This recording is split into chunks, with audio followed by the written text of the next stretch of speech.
अगर आप private sector या फिर गवर्नमेंट सेक्टर में जॉब करते हैं, साथ ही साथ एज ए रिटेल इन्वेस्टर अगर आप म्यूचुअल फंड, स्टॉक्स, शेयर्स में निवेश भी करते हैं तो कितना एक फाइनेंशियल ईयर में आप निवेश कर सकते हैं ताकि किसी भी प्रकार का नोटिस आपको देखने को ना मिले, इसके रिगार्डिंग इस वीडियो में डिटेल में बात करेंगे। और अगर उस लिमिट को आप क्रॉस कर जाते हैं तो आपके ऊपर क्या चार्जेस, क्या पेनल्टी लगाई जाती है, इसके बारे में भी डिटेल में चर्चा होगी। अंत तक जरूर जुड़े रहिएगा, बहुत ही इंफॉर्मेटिव वीडियो होने वाला है। नमस्कार दोस्तों, मेरा नाम है नीरज, आप देख रहे हैं फिनोबिट यूट्यूब चैनल। अगर आप इस चैनल पर पहली बार विजिट कर रहे हैं तो इसको सब्सक्राइब करते हुए बेल आइकन को प्रेस करना ना भूलें। सबसे पहले बात करते हैं प्राइवेट जॉब करने वाले जो एम्प्लॉई हैं उनके ऊपर क्या लिमिटेशंस हैं। तो देखिए, किसी भी प्रकार का कोई भी लिमिटेशन प्राइवेट जॉब करने वाले के ऊपर नहीं लगाई गई है। आप अगर एक फाइनेंशियल ईयर में 1 करोड़ भी निवेश कर देते हैं म्यूचुअल फंड या फिर स्टॉक्स में तो भी कोई प्रॉब्लम नहीं है। बस आप ITR फाइल कर दीजिए कि आपका ये सोर्स ऑफ इनकम कितना है। इसमें भी आपको थोड़ा सा सतर्क रहने की जरूरत है। मान लीजिए कि आप 1 करोड़ निवेश तो कर दिए एक फाइनेंशियल ईयर में, आपने ITR में भी दिखा दिया कि मेरा 1 करोड़ का अर्निंग था, लेकिन आप सोचिए जो 1 करोड़ एक साल में कमा रहा है, क्या उसके खर्चे नहीं होंगे? यानी कि ये जो निवेश आप कर रहे हैं वो थोड़ा सा देखने में भी जेन्युइन लगना चाहिए, नहीं तो इनकम टैक्स का नोटिस आने की संभावना रहती है। कैसे, इसको समझते हैं। अगर कोई व्यक्ति एक फाइनेंशियल ईयर में 1 करोड़ अर्निंग कर रहा है, 1 करोड़ कमा रहा है, उसका 30 से 40% यानी 30 से लेकर के 40 लाख तक वो निवेश कर रहा है, तब तो कोई प्रॉब्लम नहीं है, क्योंकि ये देखने में भी जेन्युइन और सुनने में भी जेन्युइन लग रहा है कि हाँ 1 करोड़ कमाया, 60 लाख उसके खर्चे और अदर एक्सपेंसेज हो गए और 30 से 40 लाख वो म्यूचुअल फंड, स्टॉक्स या फिर शेयर में इन्वेस्टमेंट कर दिया।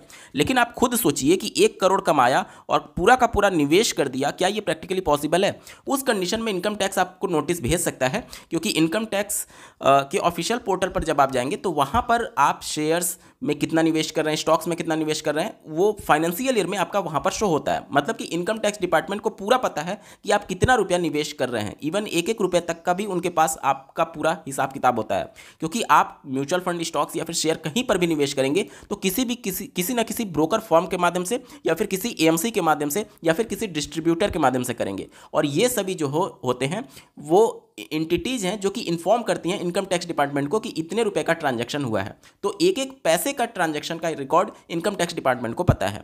तो अगर आप ITR फाइल कर रहे हैं 1 करोड़ का और 1 करोड़ ही टोटल कमा रहे हैं तो वहां पर नोटिस आने की संभावना हो सकती है। इनकम टैक्स आपसे पूछ सकता है कि जितना आप निवेश कर रहे हैं क्या आपके खर्चे नहीं है, या फिर कुछ जस्टिफिकेशन मांग सकता है। तो इस चीज़ों को लेकर के आपको सतर्क रहना है, ठीक है। चलिए, तो अगर प्राइवेट जॉब वालों की बात करें तो उनके लिए कोई भी रिस्ट्रिक्शन नहीं है, आप कितना भी निवेश कर सकते हैं, लेकिन वो थोड़ा सा देखने और सुनने में भी जेन्युइन लगना चाहिए और आपको ITR फाइल जरूर करना चाहिए अगर आप निवेश कर रहे हैं तो, ठीक है। चलिए, इसके बाद बात करते हैं गवर्नमेंट एम्प्लॉय की। तो गवर्नमेंट एम्प्लॉय के लिए सर्विस कंडक्ट कोड है 1964, जिसमें बाकायदा मेंशन किया गया है कि अगर आप स्टॉक्स में, म्यूचुअल फंड में इन्वेस्टमेंट करते हैं तो आपके ऊपर क्या रिस्ट्रिक्शन हैं, क्या लिमिटेशंस हैं। चलिए एक एक करके उस पर बात करते हैं। आप अपने स्क्रीन पर central civil services conduct rule 1964 देख पा रहे होंगे। ये नियम और शर्तों का एक नियमावली आप कह सकते हैं, जो कि सेंट्रल गवर्नमेंट के साथ साथ स्टेट गवर्नमेंट पर भी लागू होता है, ठीक है। अगर इसके पॉइंट नंबर 16 पर आप जाएंगे तो शेयर मार्केट, स्टॉक्स में, इसके अलावा म्यूचुअल फंड में इन्वेस्टमेंट करने को लेकर के गवर्नमेंट एम्प्लॉय के ऊपर क्या रिस्ट्रिक्शन है उसके बारे में यहाँ पर मेंशन किया गया है। मैं डायरेक्टली उस पॉइंट पर आपको लेकर के चलता हूँ। देखिए, 16वें पॉइंट पर हम लोग आ चुके हैं। इन्वेस्टमेंट, लेंडिंग एंड बोरोइंग के बारे में बताया गया है। देखिए, साफ तौर पर लिखा गया, no government servant shall speculate in any stocks, share और अदर इन्वेस्टमेंट। कहा यह जा रहा है कि कोई भी गवर्नमेंट एम्प्लॉय जो हैं वो स्पेक्यूलेट नहीं कर सकते हैं। अभी स्पेकुलेट का मतलब क्या होता है उसको भी समझेंगे। यानी कि डायरेक्टली स्टॉक्स में, किसी भी कंपनी के शेयर में या फिर किसी भी प्रकार का इन्वेस्टमेंट, मतलब कि आप समझ लीजिए कि म्यूचुअल फंड हो गया या फिर किसी भी प्रकार का इन्वेस्टमेंट, उसमें स्पेकुलेशन अलाउड नहीं है गवर्नमेंट एम्प्लॉय को। अब ये स्पेकुलेशन का मतलब क्या होता है यहाँ पर इन्होंने एक्सप्लेन किया हुआ है। देखिए, फ्रिक्वेंट परचेज और सेल ऑफ और both of share, security and other investment shall be deemed to be a speculation with the meaning of this sub rule। कहा यह जा रहा है कि किसी भी इन्वेस्टमेंट इंस्ट्रूमेंट में, चाहे वो कोई भी हो, स्टॉक हो, शेयर हो, म्यूचुअल फंड हो, FD हो, RD हो, कुछ भी हो, अगर आप फ्रिक्वेंटली परचेज और सेल करते हैं, फ्रिक्वेंटली, तो उसे क्या बोला जाएगा? उसे स्पेकुलेशन बोला जाएगा। यहां पर डिफ्रेंशिएट नहीं किया गया, अदर इन्वेस्टमेंट की भी बात की गई है, तो इसमें सभी प्रकार के इन्वेस्टमेंट आ जाएंगे, सभी प्रकार के इन्वेस्टमेंट। कहने का मतलब कि गवर्नमेंट एम्प्लॉय फ्रिक्वेंटली सेल या फिर परचेज नहीं कर सकते। इसका साफ सा मतलब ये हो गया कि इंट्राडे ट्रेडिंग जो होती है वो आप नहीं कर सकते, क्योंकि आप उसी दिन खरीद करके उसी दिन आपको बेचना होता है, तो वो फ्रिक्वेंट सेल एंड परचेज हो गया, तो उसे आप नहीं खरीद सकते, मतलब नहीं कर सकते। इसके अलावा अगर आप म्यूचुअल फंड स्टॉक में इन्वेस्टमेंट करना चाहते हैं लॉन्ग टर्म के लिए, तो आप कर सकते हैं। मतलब कि अब बहुत सारे लोगों के मन में ये प्रश्न आता है कि लॉन्ग टर्म का मतलब कितना माना जाए। मान लीजिए आज हमने निवेश किया, 1 महीने बाद निकाल लिया, तो क्या ये भी हम नहीं कर सकते? नहीं, ऐसा नहीं है। इन्होंने लॉन्ग टर्म को लेकर के डिफाइन नहीं किया हुआ है, लेकिन ये जरूर कहा हुआ है कि फ्रिक्वेंटली आप नहीं कर सकते। देखिए, अगर रेयर आप करते हैं, मतलब कि आपने निवेश किया म्यूचुअल फंड में, अगर आपको लगता है कि ये फंड सही नहीं है, अगर 1 महीने बाद निकल रहे हैं तो कोई प्रॉब्लम नहीं है। लेकिन आप अगर उसमें स्पेकुलेशन करते हैं, फ्रिक्वेंटली रोज रोज कर रहे हैं, तब प्रॉब्लम है। उम्मीद करता हूं आप समझ पा रहे होंगे। मतलब कि एक बार निवेश करिए और उसको होल्ड करिए, कोई प्रॉब्लम नहीं है, ना तो स्टॉक्स में, ना तो शेयर्स में, ना तो म्यूचुअल फंड में, या फिर किसी भी इन्वेस्टमेंट इंस्ट्रूमेंट में। ठीक है, फ्रिक्वेंटली आप सेल परचेज नहीं कर सकते, बाकी आप निवेश कर सकते हैं किसी भी प्रकार के स्टॉक्स में। ठीक है, और म्यूचुअल फंड में भी आप कर सकते हैं गवर्नमेंट एम्प्लॉय के तौर पर।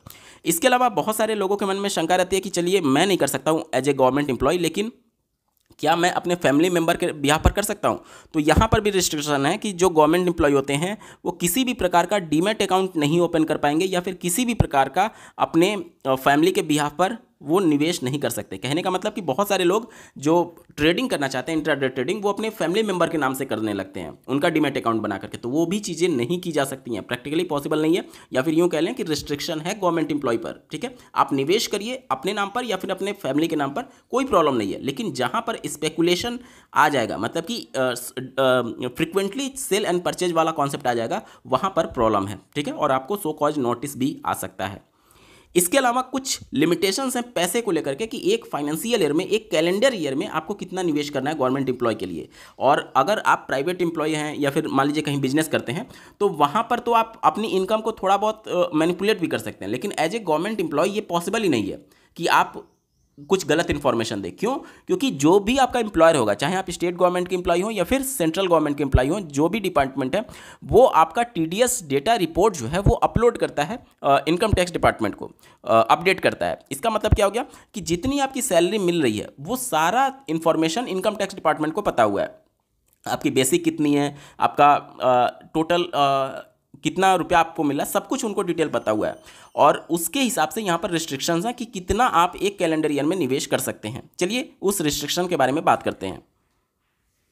वर्ष 2019 में government of India, ministry of personal and public grievance and pension, department of personal training के द्वारा एक ऑफिस मेमोरेंडम जारी किया गया था, जिसमें अभी मैंने जो आपको कंडक्ट रूल दिखाया 1964 वाला, उसमें कुछ वहाँ पर कुछ नए प्रावधान किए गए थे, जिसमें अगर आप क्लास 1 और क्लास बी ऑफिसर हैं तो उस कंडीशन में किसी भी प्रकार के शेयर, सिक्योरिटीज, डिबेंचर और म्यूचुअल फंड में अगर आप 50,000 से ज़्यादा निवेश करते हैं एक कैलेंडर ईयर, देखिए फाइनेंशियल ईयर अलग होता है और कैलेंडर ईयर अलग होता है। कैलेंडर ईयर का मतलब कि 1 जनवरी से लेकर के 31 दिसंबर तक का जो पूरा कैलेंडर होता है, 1 जनवरी से 31 दिसंबर, उसे कैलेंडर ईयर बोलते हैं। और फाइनेंशियल ईयर कब से शुरू होता है? 1 अप्रैल से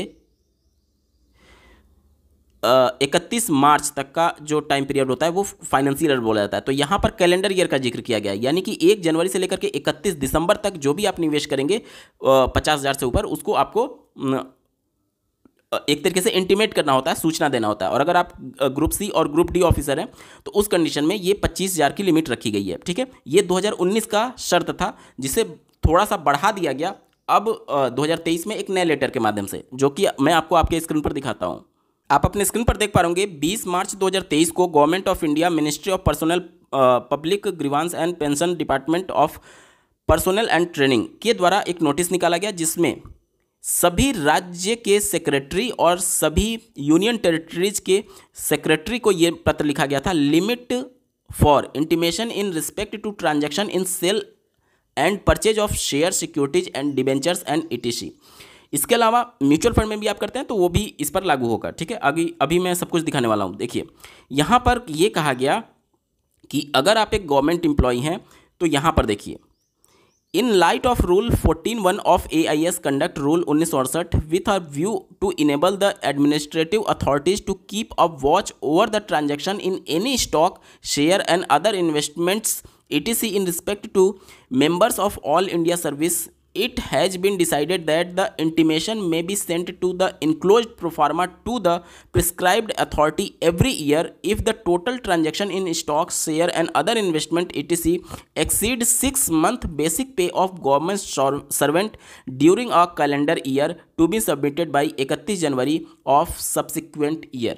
कहा यह जा रहा है कि जो भी गवर्नमेंट एम्प्लॉय है उसका जो भी बेसिक पे होगा, अगर एक कैलेंडर ईयर में वो अपने 6 महीने के बेसिक पे के बराबर अगर वो उससे ज़्यादा निवेश करता है तो उसको 31 मार्च तक उस सब्सिक्वेंट ईयर का जो ट्रांजैक्शन डिटेल है वो शेयर करना होगा अपने डिपार्टमेंट को। अभी मैं वो पूरा प्रोफार्मा भी दिखाता हूँ कि कैसे वो आपको शेयर करना है। कहने का मतलब कि मान लेते हैं कि किसी गवर्नमेंट एम्प्लॉय का बेसिक पे जो है वो मान लेते हैं 50,000 है, बेसिक पे मान लेते हैं 50,000 है, तो 50,000 का 6 से आप मल्टीप्लाई कर दीजिए, कितना आएगा? 50,000 का 6 से मल्टीप्लाई करेंगे तो ये आएगा 3 लाख। यानी कि 3 लाख तक अगर वो एम्प्लॉय अगर म्यूचुअल फंड में, शेयर्स में, स्टॉक्स में निवेश करता है तो कोई प्रॉब्लम नहीं है, 3 लाख तक अगर करता है तो। लेकिन 3 लाख से जैसे ये अमाउंट एक्सीड करेगा उस कैलेंडर ईयर के जो भी ट्रांजेक्शन्स होंगे उन सबको अपने डिपार्टमेंट को उनको अवगत कराना पड़ेगा। अब प्रोफार्मा की बात करते हैं, ठीक है।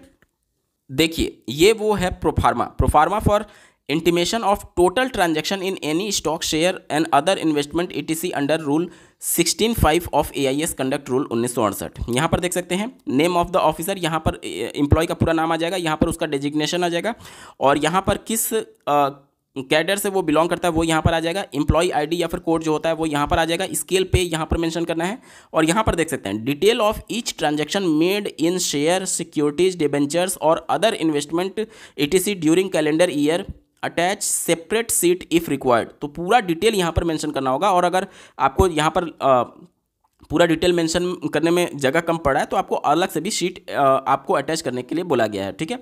इसके अलावा देख सकते हैं पूछा जा रहा है particular of any party firm with whom transaction is made. तो किस पार्टी, किस फर्म के साथ आपने ट्रांजैक्शन किया हुआ है उसके डिटेल आपको यहाँ पर सबमिट करने हैं। और यहाँ पर देख सकते हैं आप ये पैसा जो आप निवेश कर रहे हैं वो कहाँ से आपके पास आया वो इन्फॉर्मेशन देना है। If personal saving details thereof और if other source details thereof, तो कहाँ से आपके पास ये पैसा आया निवेश करने के लिए वो आपको बताना है, ठीक है। इसके अलावा यहाँ पर आप अपना सिग्नेचर करके, डेजिग्नेशन लेकर के और डेट डालेंगे। तो इस प्रोफार्मा पर आपको आपका सारे निवेश का डिटेल जो है वो सबमिट करना पड़ेगा अपने डिपार्टमेंट को।